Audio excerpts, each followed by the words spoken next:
We live in a beautiful nation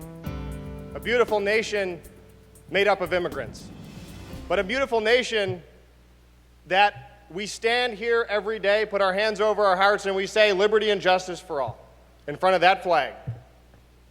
That flag stands for liberty and justice for all.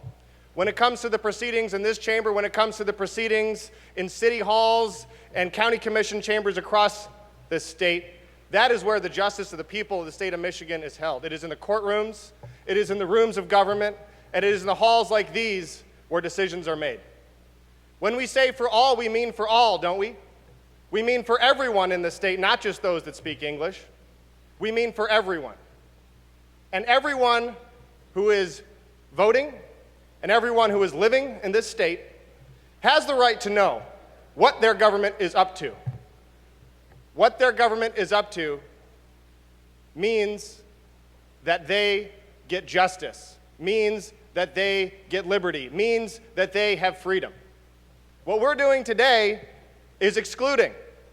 We're saying, no, you don't have the right to have this information. No, you don't have the right, when you file a Freedom of Information Act, to understand the documents that you're receiving. No, you don't have the right, when you stand in this chamber or sit in the gallery, have the right to understand what we're saying. No, you don't have that right.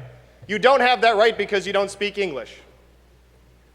Let me just say one other thing, which is that English was not the first language spoken in Michigan. English was brought to Michigan. There was a language spoken here, many languages spoken here, well before the first English settler came to this state. What about our tribal First Nations, who are sovereign in their determination, but who also are part of this state, where the decisions that we make here and the decisions that we make in the city halls and county commission chambers and courtrooms impact their livelihoods? They too have a language, and I believe that it is disrespectful for us to pretend that we have, as the English language, should be the only language of this state, the principal language in the proceedings of this state. Because this is not the first language. It is not the first language. And I don't believe that it is our right, quite frankly, to come into this chamber and to say English is the language, despite the fact that the people who are descendant from those who lived here well before any of us do have a language that they are proud of, many languages that they are proud of. We should respect that.